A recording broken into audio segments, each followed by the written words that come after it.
దేవుని నామమునకు మహిమ కలుగును కాక. Heavenly light ministries global prayer tower ఆధ్వర్యంలో జరుగుతున్న ఉదయకాలపు స్తుతి ఆరాధన కూడికు మిమ్మల్ందరినీ ప్రేమపూర్వకంగా ఆహ్వానిస్తున్నాను. ఈ దినము మన భారతదేశానికి మరి నిజమైన స్వాతంత్ర్యం వచ్చిన దినము. 1947 సంవత్సరంలో మరి ఆగస్టు 15వ తేదీన మనకు స్వాతంత్ర్యం వచ్చింది. కానీ మరి యొక్క 1950వ సంవత్సరము జనవరి 26న మనకు మరి గణతంత్ర దినోత్సవంగా, అంటే కంప్లీట్ గా విమోచన పొందుకున్న దినంగా ఆ దినము మనకు డిక్లేర్ చేయబడింది. అందరికీ రిపబ్లిక్ డే శుభాకాంక్షలు తెలియచేస్తున్నాను. గణతంత్ర దినోత్సవ శుభాకాంక్షలు. మరి మనము భారతదేశంలో ఉన్నాం కనుక మరి మనకు దేవుడు అనుగ్రహింప చేసిన ఈ స్వాతంత్రాన్ని మనం అనుభవిస్తూ ఈ యొక్క గణతంత్ర దినోత్సవాన్ని మనము సెలబ్రేట్ చేసుకోబద్దులమై ఉన్నాం. అంటే భారతదేశము ఒక సార్వభౌమ సోషలిస్ట్ లౌకిక ప్రజాస్వామ్య గణతంత్ర రాజ్యంగా ప్రకటించబడింది.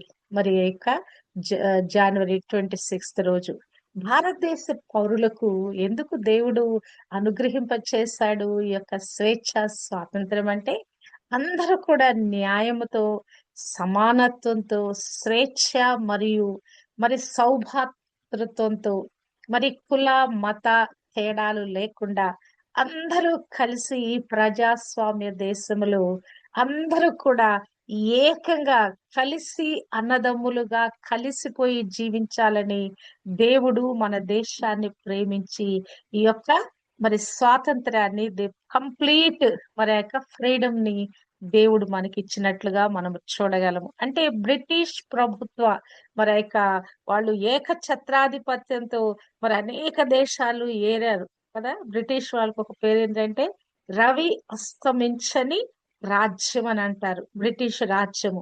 మరి అది మన దేశాన్ని 200 సంవత్సరాలు మరి యథేచ్ఛగా పరిపాలించింది. కానీ ఈ యొక్క మరి రాచరికం మరి ఒక ఆ పరిపాలనలో నుంచి మరి దేవుడు మన దేశానికి స్వాతంత్రము దయచేశాడు. అంటే ఈ యొక్క గణతంత్ర దినోత్సవం రోజు దేవుడు మనకి ఏం దయచేశాడంటే ఒక రాజ్యాంగాన్ని మనకు అనుగ్రహింప చేశాడు. ఈ రాజ్యాంగంలో మరి ప్రజలందరికీ కూడా మరి అసలు ఎటువంటి తేడా లేకుండా, బీద గొప్ప తేడా లేకుండా, మరి ఆ యొక్క కుల మత తేడాలు లేకుండా అందరికీ సమానమైన న్యాయం ఉండాలని, సమానమైన హక్కులు ఉండాలని దేవుడు మన దేశానికి ఈ యొక్క పరిపూర్ణమైన స్వాతంత్రము ఇచ్చాడు. రిపబ్లిక్ అనే పదము రెస్ రిపబ్లికా అనేటువంటి లాటిన్ పదం నుంచి వచ్చిందంట. ప్రజలు మరియు వారికి ఎన్నికైన ప్రతినిధులచే అత్యున్నత అధికారము కలిగి మరి ఒక రాష్ట్రాన్ని ఏలేటువంటి ప్రతినిధులను మరి అధ్యక్షుడిని, ప్రధానమంత్రిని కలిగి ఉంటది. అంటే ఇది ఒక రాజు పరిపాలన కాదు, మరి ఒక రాజు యొక్క మరి ఆజ్ఞల ప్రకారం నడిచేది కాదు. గాని దేవుడు మన యొక్క దేశానికి ఇచ్చిన రాజ్యాంగము, రాజ్యాంగంలో రాయబడినటువంటి అధికరణాలు, ఏదైతే ఆర్టికల్స్ ఒక్కొక్క దానికి ఏమేమి రాయబడిందో ఆ నియమించబడిన ఆర్టికల్స్ ప్రకారంగా మరి ఈ యొక్క భారతదేశము పనిచేయాలని మరి దేవుని ఉద్దేశం ఉన్నది. మరి అమెరికా కూడా రిపబ్లికన్ కంట్రీనండి. మరి ప్రపంచంలో అనేక మన రిపబ్లికన్ కంట్రీస్ ఉన్నాయి. అందులో భారతదేశాన్ని కూడా ఒక స్వేచ్ఛ ప్రతిపత్తి కలిగిన దేశంగా, అంటే మరి మరి జనాభా పరంగా చూస్తే ప్రస్తుతము భారతదేశము మొట్టమొదటి స్థానంలో ఉందట. ఒకప్పుడు చైనా ప్రపంచ మరి ఆ జనాభా ఎక్కువ కలిగిన దేశంగా ప్రపంచంలో ఉంది. ఇప్పుడు భారతదేశము అతి పెద్ద సార్వభౌమ దేశంగా ఉందట. అంటే ఈ యొక్క రిపబ్లికన్ మరి ద్వారా మరి మరి మన మన దేశం ఏలబడుతుందంటే అర్థం ఏంటంటే, ప్రజలు ప్రత్యక్ష ఓటింగ్ ద్వారా మరి దేశ నాయకుల్ని ఎన్నుకున్నట. అంటే చిన్న స్థాయి పంచాయతీ స్థాయి మొదలుకొని మరి ఆ యొక్క ప్రధానమంత్రి రాష్ట్రపతి స్థాయి వరకు కూడా మరి ప్రధానమంత్రి వరకు కూడా మరి ఆ యొక్క ఎన్నికలు జరుగుతాయి. రాష్ట్రపతిని ఎన్నికైన వారు రాష్ట్రపతిని ఎన్నుకుంటారు. అంటే పార్లమెంటు వరకు, పంచాయతీ మొదలుకొని పార్లమెంటు వరకు కూడా మరి ప్రజలచే ఏర్పరచుకొనబడిన ప్రతినిధులే మన దేశాన్ని మరి ఏలాలని దేవుని ఉద్దేశం అనేది. దేవుని చిత్తం, దేవుని ఉద్దేశం ఏంటంటే ఈ యొక్క పాలకులు అనే వాళ్ళు మరి ప్రజలందరినీ న్యాయంగా, ప్రేమతో, కరుణతో, కనికరంతో పరిపాలించాలని దేవుడు ఉద్దేశం అనేది. మీకా గ్రంథము 6వ అధ్యాయము 8వ వచనములో దేవుడు ఏమడుగుతున్నాడంటే పాలకులని, ప్రజలని మీరు మీకు ఉత్తమైనది నేను తెలియచేస్తున్నాను, న్యాయంగా నడుచుకోండి, కనికరాన్ని ప్రేమించండి, దేవుని ఎదుట దీన మనసు కలిగి జీవించండి అని చెప్తున్నాడు. అది ఒక వ్యక్తి కానీ, ఒక పాలకుడు గాని ఏమి కావాలంటే, ఒక మానవుడికి ఏం కావాలంటే న్యాయంగా నడవాలి. భూమి మీద జీవించే ప్రతి ఒక్కరు కూడా న్యాయంగా నడవాలి. రెండవది కనికరం కలిగి ఉండాలి. అది మరి కనికరం లేకపోతే ఎదుటి వాడికి సహాయం చేయలేడు కదా. న్యాయం చేయటం అనేది అది రాజ్యాంగపు హక్కు. ప్రతి ఒక్క ప్రజకి మరి అది న్యాయం జరిగించాలి.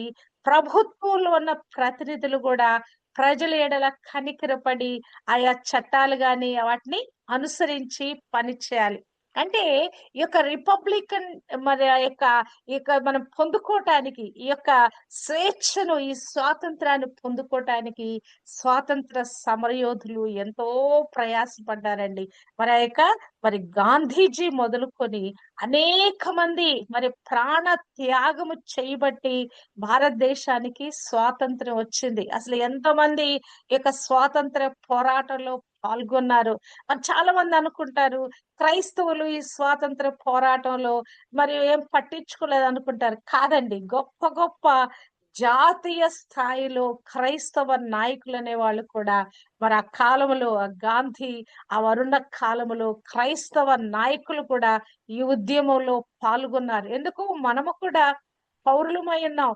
మరి క్రీస్తును కలిగి ఉన్న మనము కూడా ఒక దేశ పౌరులమై ఉన్నాం గనక మరి క్రీస్తును అనుసరించి ఆ మార్గంలో వెళుతున్నాం. కానీ మనం ఎన్నడూ కూడా ఈ యొక్క మన దేశం భారతదేశాన్ని మరి మనం ఎన్నడూ కూడా తృణీకరించాం. భారతదేశము నా మాతృభూమి అని చెప్పే వారిలో మనం మొదట ఉంటాం క్రైస్తవులు అనేవారు.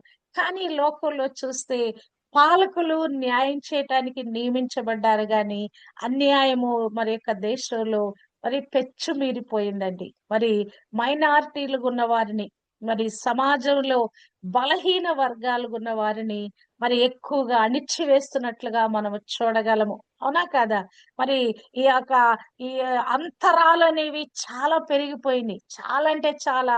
మరి మరి ఒకప్పుడు మరి ఈ యొక్క ఈ గణతంత్రము లేకుంటే స్వాతంత్రం తీసుకోవటానికి ప్రయత్నించిన నాయకుల యొక్క ఉద్దేశాలు, మరి దేవుని యొక్క ఉద్దేశము భారతదేశము ఒక స్వతంత్ర ప్రతిపత్తి కలిగి మరి ప్రజాస్వామ్య దేశం ఉండాలని దేవుని ఉద్దేశము దాని యొక్క మోటో కోల్పోయినట్లుగా మరి ఉన్నట్లుగా మనము చూడగలము. అనేక మంది మరి అనేక విధాలుగా ఈ మత మౌఢ్యంలో మరి మరి అనేక విధాలుగా అరాచకాలు చేస్తున్నట్లుగా మనము చూడగలము కదా. పాలకులు కూడా మరి వీటిని ప్రోత్సహిస్తున్నట్లుగా మనము చూడగలము.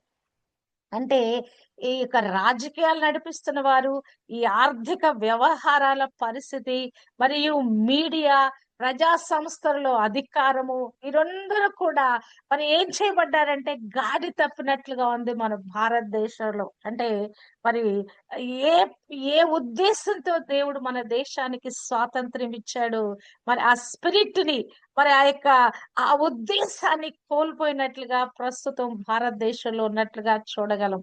దాదాపు 77 సంవత్సరాల క్రితం వచ్చినటువంటి యొక్క గణతంత్ర స్వాతంత్రం అనేది భారతదేశంలో ఉన్న ప్రజలు, మరి చిన్నవారు, మరి ఆ యొక్క మరి మైనారిటీస్ అనేవాళ్ళు చాలా బాధపడుతున్నట్లుగా చూడగలం. అసలు దేవుడు ఒక దేశాన్ని గాని, ఒక కుటుంబాన్ని గాని ఏమి చేయాలని ఆశించాడు? చూచినట్లయితే ఆదికాండము మొదటి అధ్యాయం 8వ వచనంలో, మీరు భూమిని నిండించి, ఫలించి, అభివృద్ధి చెంది, విస్తరించి ఏలండి అని ఒక ఆశీర్వాదం ఇచ్చాడు. మన భారతదేశం కూడా ఫలించాలనేది దేవుని ఉద్దేశము కదా! అంటే సంఖ్యలో ఫలించటం కాదు. మనకివ్వబడిన ఆదాయపు వనరులు మనకేదంటే సహజంగా మన దేశంలో అనేకమైనవి మనకు దేవుడిచ్చాడండి. నీరు, పంటలు, మరి ఇవన్నీ గూడా నదులు, ఇవన్నీ గూడా మనకు దేవుడు చాలా మిగతా దేశాల్లో లేనటువంటి ప్రకృతి సంబంధమైన అనేకమైన వనరులు, ఖనిజ సంపద గాని, లేకుంటే అది ఏదైనా గూడా మన భారతదేశంలో ఉన్నటువంటి ఆ సంపద నేచురల్ గా దేవుడు మనకిచ్చిన సంపద. మరి ఇక మిగతా దేశాలకింత లేదండి. కానీ మన భారతదేశంలో ఉన్నట్టు వీటినన్నిటిని గూడా సరైన విధంగా వినియోగించుకోవటం లేదు కదా! మరి ఆ యొక్క మామూలుగా సాధారణంగా చూస్తే మరి పెద్దలుగా కుటుంబాలలో పెద్దలుగా ఉన్నవాళ్ళు, మరి టీచర్స్ ఉన్నవాళ్ళు మరి ఏం చేస్తారు? పిల్లలని సరైన క్రమశిక్షణలో పెట్టటానికి ప్రయత్నిస్తారు. అవునా కాదా? మరి మరి మనకు అనేకమైన అవకాశాలు అంటే మరి అన్ని నాగరిక పరిస్థితుల్లో మనం బెటర్ కావటానికి ప్రయత్నిస్తున్నాం. కదా! మన అనేకమైన కళలు, అనేకమైన శాస్త్రాలు, సాహిత్యం, మరి పట్టణాలు కట్టబడటం, రోడ్లు వేయబడటం ఇవన్నీ కూడా మరి జరుగుతానే ఉన్నాయి. కానీ మరి న్యాయమైన పరిపాలన మన యొక్క దేశంలో కొరవడినట్లుగా మనము చూడగలము. అంటే మరి కానీ క్రైస్తవులు ఉన్న వారి మీద ఒక గొప్ప బాధ్యత ఉందండి. ఈ యొక్క పాలకులనే వాళ్ళు సరైన విధంగా పరిపాలించకపోయినా కూడా వారు సరైన విధంగా పరిపాలించటానికి మనము ప్రార్థన చేయాలని దేవుడు కోరుకుంటున్నట్లుగా మనము చూడగలము. అంటే దేవుడు మనకొక స్వతంత్ర ప్రతిపత్తిని అనుగ్రహింప చేశాడు. మన దేశానికి ఒక స్వాతంత్ర్యం ఇచ్చాడు. ఈ స్వాతంత్ర్యము మరి లో ఉన్న ప్రజలందరికి కూడా అందరికీ సమానమైన న్యాయము మరి అందరూ కూడా మరి చక్కగా జీవించాలంటే పరిపాలించే వాళ్ళకి జ్ఞానం కావాలి. పరిపాలించే వాళ్ళు స్వార్థరహితంగా జీవించాలి. కనుక మరి వారందరి నిమిత్తం గూడా మనం ప్రార్థించాలని దేవుని వాక్యము సెలవిస్తుంది.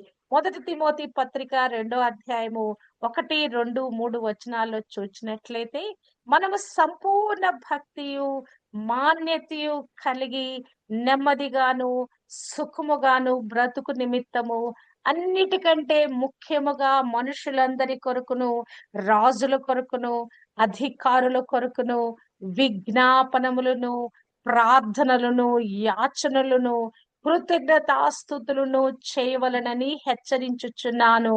ఇది మంచిదియు మన రక్షకుడగు దేవుని దృష్టికి అనుకూలమునై ఉన్నది. అంటే అసలు ఒక మంచి పని దేవుడు క్రైస్తవులకు అప్పచెప్పాడు. ఏంటంటే చూచినట్లయితే మనము ఈ లోకంలో క్షేమంగా, నెమ్మదిగా, సుఖంగా బ్రతకాలంటే అందరి కొరకు, మనుషులందరి కొరకు మనం ప్రార్థన చేయాలంట. నేను క్రైస్తవుడినయ్యాను, క్రీస్తును అంగీకరించాను, యేసు రక్తంలో కడగబడి మరి మరి యొక్క నీతిమంతుడుగా తీర్చబడి నేను ఈ లోకంలో క్రైస్తవుడిగా పరిగణించబడుతున్నాను. బాప్తీసు అనుభూతిలోకి వచ్చి క్రీస్తుని సొంత రక్షకుడుగా ఆయన మరి పొందుకున్న ప్రతి ఒక్కరి మీద ఏం బాధ్యత ఉందంటే, ఈ ప్రపంచంలో భూమి మీద ఉన్న ప్రతి ఒక్కరి గురించి ప్రార్థించే బాధ్యత ఉందండి.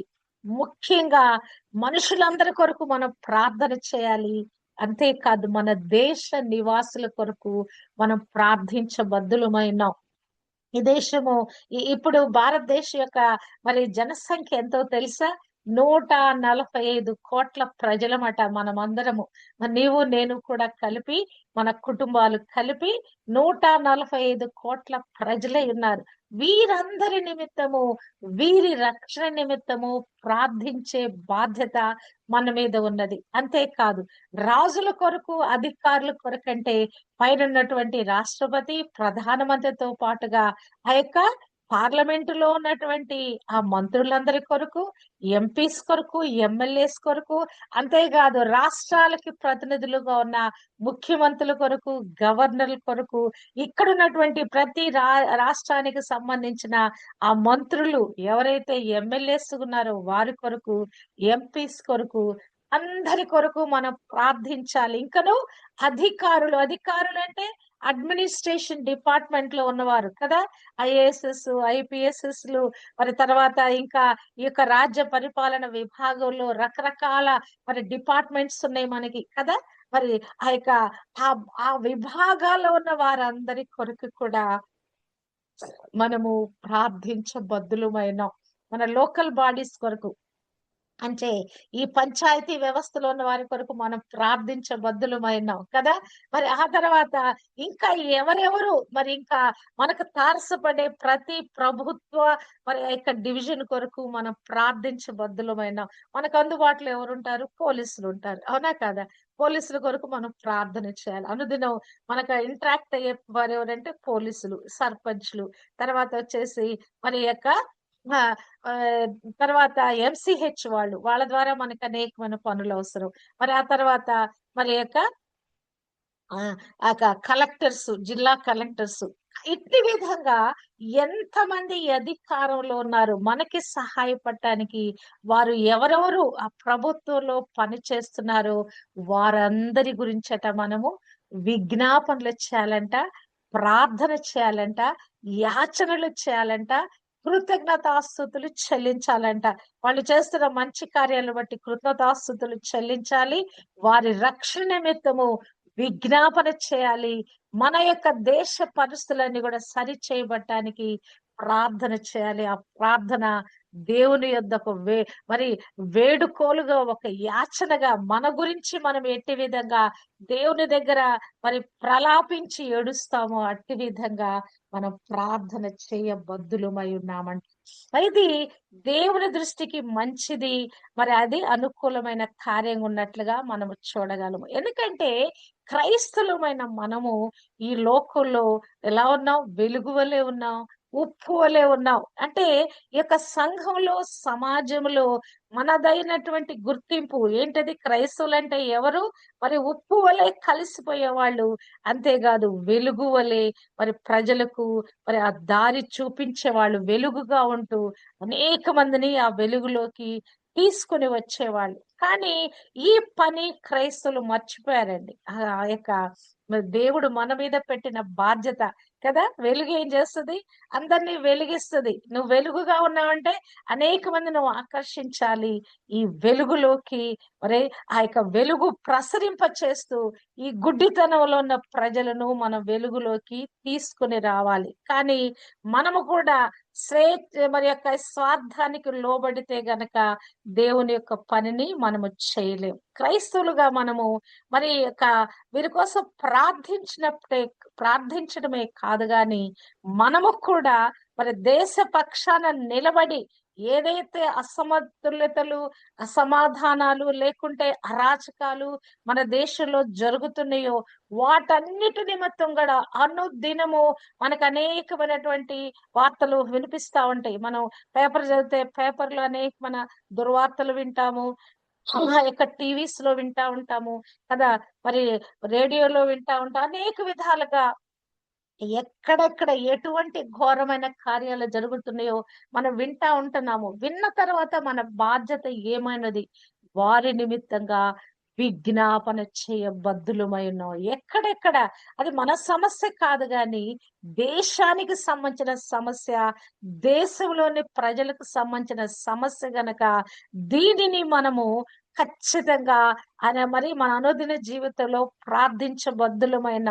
కానీ ప్రభుత్వము దేవుని ప్రణాళికను అనుసరించి పౌరులు రక్షించటం, శ్రద్ధ వహించటం, వారిని సరైన మార్గంలో నడిపించాలని దేవుని ఉద్దేశమయ్యి దేవుడు వారిని ఆ యొక్క ప్రతినిధులను దేశ ప్రతినిధులుగా వారిని పెట్టాడు, కానీ వారు దాన్ని సరైన విధంగా పరిపాలిస్తున్నట్లుగా అనిపించటం లేదు. రోమీయులకు రాసిన పత్రికలో 13వ అధ్యాయం 1-10 వరకు చూస్తే గనక ఈ పరిపాలన ఎలా ఉండాలనేది ఇక్కడ పౌలు భక్తుడు రాస్తున్నాడు. నిజంగానే మన బైబిల్ గ్రంథము మరి మరి లేనటువంటి విషయం ఉండదండి మన బైబిల్ గ్రంథంలో.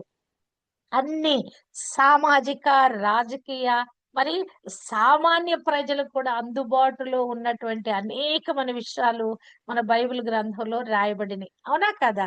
మరి యోసేపు, దానియేలులు వాళ్ళేం చేశారు? అక్కడ గొప్ప మరి రాజుల దగ్గర వాళ్ళు ప్రధానమంత్రులుగా నియమించబడ్డారు. అంటే ప్రభుత్వ పరిపాలనలో క్రైస్తవులు కూడా నియమించబడవచ్చు. అంటే అధికారానికి వెళ్ళి ఆ యొక్క ఉన్నత స్థానంలో కూర్చొని పరిపాలన చేయటానికి కూడా క్రైస్తవులు ప్రతినిధులుగా వెళ్ళవచ్చు. కానీ మన వాళ్ళు ఇక రాజకీయాలు చేయకూడదు మనమని చాలా మంది వెనకబడుతున్నారు. కానీ చట్టసభల్లో మన ప్రతినిధులు లేకపోవటం వల్ల మనకి క్రైస్తవులు ఉన్నటువంటి వారికి న్యాయం జరగట్లేదని నేను అనుకుంటాను. ఎవరైనా మన ఇష్యూ ఎవరైనా ఎత్తి ఇదిగో ఇట్టి విధంగా మరి ప్రస్తుతం ఉన్న పరిస్థితి ఎలా ఉందండి? క్రైస్తవులు హింసిస్తా ఉన్నారు. చర్చిలను కూలదోస్తా ఉన్నారు. సేవకులు అనే వారిని, విశ్వాసులు అనే వారిని కొట్టి జైళ్లలో పెడతా ఉన్నారు కదా! ఇది మనం కూడా భారతదేశంలో మనం కూడా పౌరులమైనాం. అందరితో పాటు మనకు కూడా సమాన హక్కులున్నాయి. జీవించే హక్కు, మన ఇష్టం వచ్చిన దేవుని కొలిచే హక్కు, మన దేవుణ్ణి మనం ప్రచారం చేసుకునే హక్కు మనకి రాజ్యాంగం కల్పించింది. కానీ మనకి ఇవ్వబడిన హక్కులను కాలదోస్తూ మరి అనేక మంది దుష్ట శక్తులు, మరి దుండగులు అనేవాళ్ళు అనేక మంది ఇట్టి విధంగా మరి మన యొక్క క్రైస్తవత్వాన్ని పాడు చేయటానికి ప్రయత్నిస్తున్నారు కదా! క్రైస్తవులు అనేవాళ్ళు మంచి చేసేవాళ్ళు. వాళ్ళకి అర్థం కావట్లేదు కదా! మరి విద్యా సంస్థలు స్థాపించి, హాస్పిటల్ స్థాపించి ఎంతో విధంగా మరి సేవ చేస్తా ఉన్నాం మనం కదా! మరి అటువంటి మనల మీద దాడి చేయటం, మరి అన్యమతం అని చెప్పేసి ఒక పేరు పెట్టేసి మరి ఇట్టి విధంగా కొట్టి చంపటం అనేది భారతదేశంలో ఈ దినం ఒక ప్రాక్టీస్ అయిపోయింది. కానీ ప్ర మరి యొక్క మరి ఆ యొక్క ప్రధాన స్థానంలో పెట్టబడిన వారికి ఒక బాధ్యత ఉంది. ప్రజలందరినీ సమానంగా చూడవలసిన బాధ్యత ఉంది. ఆ బాధ్యతను విస్మరించిన వారే ఒక మతానికి కొమ్ము కాస్తూ మరి యొక్క మైనారిటీస్ ఉన్న ప్రజలు క్రైస్తవులు గాని, ముస్లిమ్స్ అనే వారిని కానీ కొట్టి చంపుతున్న దాఖలాలు మరి కోకొల్లలుగా ఉన్నాయి. ఒకటి కాదు, 2 కాదు.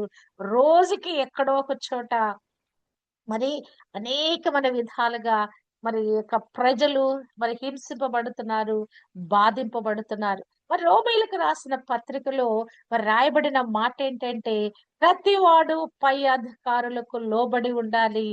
ఏలయనగా దేవుని వలన కలిగినది తప్ప మరి ఏ అధికారము లేదు. ఉన్న అధికారములు దేవుని వలననే నియమించబడి ఉన్నవి. కనుక మనము క్రైస్తవులుగా ఈ అధికారాలకు లోబడుతున్నాం. ఎందుకంటే దేవుడే నియమించాడు.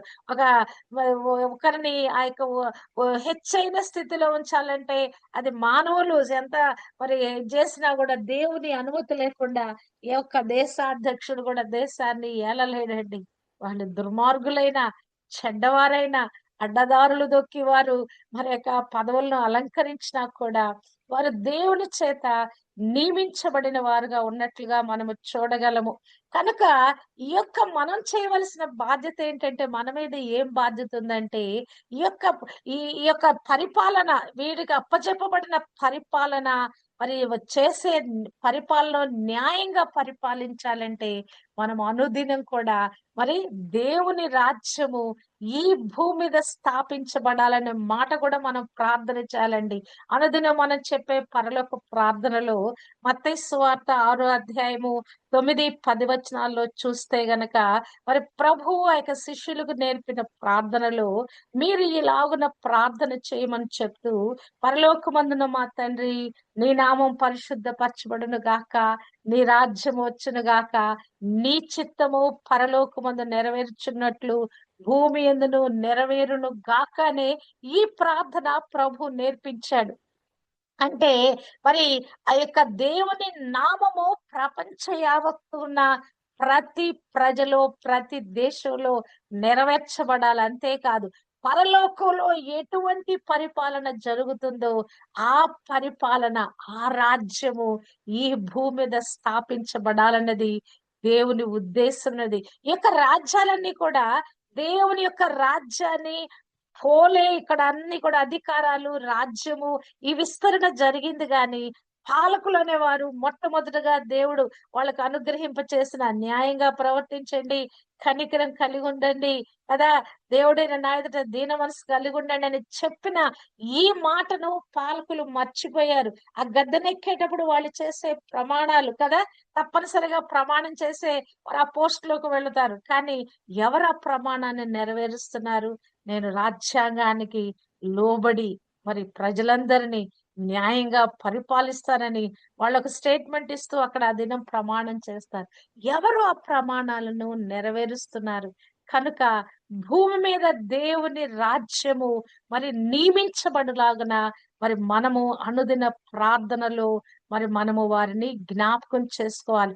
వారిని దేవుడు నియమించాడు. కానీ మరి వాళ్ళు ఏం చేశారంటే వారు మర్చిపోయారు. మనస్సాక్షిని మరి వదిలిపెట్టి వారు జీవిస్తా ఉన్నారు కనుక వారిని వారిని మనము ప్రార్థనలో ఎల్లప్పుడూ మరి ఎత్తి పట్టాలి.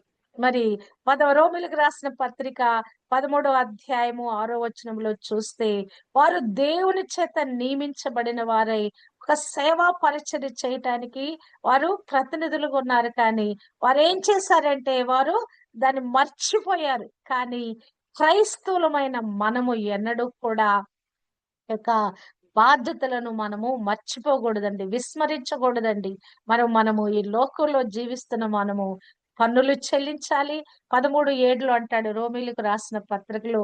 మరి ఎవరికి పన్ను వానికి పన్ను, ఎవనికి సుంకము వానికి సుంకము, ఎవని వల్ల భయపడవలనో ఎవరిని మరి భయము ఉండవలనో వానిడల భయము, ఎవని ఎడల సన్మానము కలిగి ఉండాలో మరి వారెడల సన్మానము కలిగి ఉండడి. అంటే ఈ యొక్క లోకంలో పౌరులుగా మనం ఏం చేయాలంటే ఈ ప్రతినిధులందరినీ మన ఎవరు మన చేత ఎన్నికలలో మరి ఎన్నుకోబడి ప్రతినిధులుగా నియమించబడిన వారందరిని కూడా మనము సన్మానించాలని ఇక్కడ దేవుని వాక్యము సెలవిస్తా ఉన్నది. కానీ మరి వారిని కదా మనమే కదా ఎన్నుకున్నాం, ఓటు వేసి ఎన్నుకున్నాం. కానీ ఇవాళ రేపు చూస్తే ఎన్నికల్లో కూడా ఎన్ని అవకతవకలు, ఎన్నికలైన తర్వాత ఎన్ని ఘర్షణలు, ఎన్ని అల్లరులు, మరి ఎన్ని విధాలైన రిపోర్ట్స్ కదా గగ్గోలు పెడతాయి. టీవీస్ అనేకమైన రిపోర్ట్స్ గగ్గోలు పెడతాయి. ముందు ఒక రిపోర్ట్ తీసుకుంటారు, ఒక రీసెర్చ్ చేస్తారు, ఒక మరి ఎవరు గెలుస్తారని ఒకటి ముందుగా దాన్ని అంతా కూడా ఎంక్వైరీ చేసి మరి చేసి పెడతారు. కానీ ఏమవుద్ది చివరికి ఏమైంది? మరి అది ఏమైంది అది? ఆ యొక్క అన్ని కూడా వాళ్ళు వేసిన అంచనాలన్నీ తారుమారైపోయి మరి ఇంకేదో విధమైన ఫలాలు వచ్చినప్పుడు మరి అప్పుడు ఏమి జరుగుతా ఉంది? చాలా గొప్ప అల్లర్లు. కానీ అన్యాయమే గెలిచినట్లుగా లోకంలో ఉందండి. ఎక్కడ కూడా ఈ ఎన్నికలు కూడా సజావుగా జరగటం లేదు. ఎక్కడ చూసినా మరి అసలు లేని ఓట్లు వేస్తున్నారట, ఉండవలసిన ఓట్లు ఉండటం లేదట కదా, వేసిన ఓట్లు కూడా ఎవరికి ఓటు వేశారో కూడా వాళ్ళకి వెళ్ళటం లేదంట. ఇంత ఘోరంగా మన యొక్క దేశ పరిస్థితి ఉన్నది. ఇన్ని సంవత్సరాలు మన దేశానికి మరి గణతంత్రం, స్వాతంత్ర్యం వచ్చినా కూడా మనమందరం కూడా మరి ఇంకను సరైనటువంటి ఆ స్వాతంత్రము పొందుకోలేని దౌర్భాగ్య స్థితిలో ఉన్నాం కనుక క్రైస్తవులమైన మన బాధ్యత ఏంటండి? ప్రార్థించే బాధ్యత. నాయకుల గురించి, పాలకుల గురించి, అన్యాయంగా మరి కొట్టి చంపుతున్న వారి గురించి, వీరందరి గురించి కూడా విజ్ఞాపనలు, ప్రార్థనలు, యాచనలు చేయబద్దులమైనాం కదా. మరి క్రీస్తు మరి మన దేశాన్ని ప్రేమించి మరి మన దేశానికి బ్రిటిష్ వారి నుంచి ఆ యొక్క విమోచన దయచేశాడు. కానీ ఎవరు కూడా పాపము నుండి విడిపించబడలేదండి. విమోచన పొందుకోలేదు. భారతదేశంలో మరి క్రైస్తవుల సంఖ్య ఎంతండి? ఒకప్పుడు మన 1947, 50s లో 2% అని చెప్పారు. అదే 2% ఇప్పుడు కూడా ఉన్నారని పాలకులు చూయించుకుంటున్నారు. కాదు, వాస్తవం చూస్తే గనక మనం 20% పైన ఉంటాం కదా! అనేక మంది అన్యులైన వారు కూడా రకరకాల కులాల నుంచి కూడా దేవునిలోకి మార్చబడిన వారున్నారు. ఒకప్పుడు మరి చిన్న జాతి అనుకున్న వాళ్ళే రక్షింపబడి మరి క్రీస్తును అంగీకరించారు గాని, కానీ రాను రాను భారతదేశంలో మరి మరి బయటికి కనిపించకుండా ఈ యొక్క క్రైస్తవులుగా చేయబడిన వారు అన్ని కులాలలో నుంచి, అన్ని మతాలలో నుంచి గూడా దేవుడు మన దేశ ప్రజలను రక్షించి ఉన్నాడు కదా! అందరికీ సువార్త అందించబడింది. అందరూ కూడా నరకం నుంచి, అగ్ని నుంచి తప్పించబడాలన్నది దేవుని ఉద్దేశమైనది గనక, అట్టి విధంగా మన భారతదేశాన్ని దేవుడు ప్రేమించి, బ్రిటిష్ వారి యొక్క పరిపాలన నుంచి విడిపించి, మనకు మరి స్వాతంత్రం దయచేశాడు. మరి ఆగస్టు 15 స్వాతంత్రం వచ్చింది. మరి 26 జనవరిన అది సంపూర్ణమైన, పరిపూర్ణంగా గణతంత్రమైన దేశంగా దేవుడు మనకు అనుగ్రహింప చేశాడు. కానీ భారతదేశ ప్రజలు నిజమైన స్వాతంత్రం లేకుండా ఉన్నారు గనక, క్రీస్తులోని స్వాతంత్రం, ఒక మాట ఏముంటదంటే, కుమారుడిలో ఎవరైతే జన్మిస్తారో వారు మరి నిజమైన స్వాతంత్రం కలిగిన వారు. మరి యోహాను సువార్త 8వ అధ్యాయములో మీరు సత్యమందు మరి నిలిస్తే గనక మీరు స్వతంత్రులుగా చేయబడతారు. ఆ యొక్క సత్యం ఎవరంటే క్రీస్తు ప్రభు.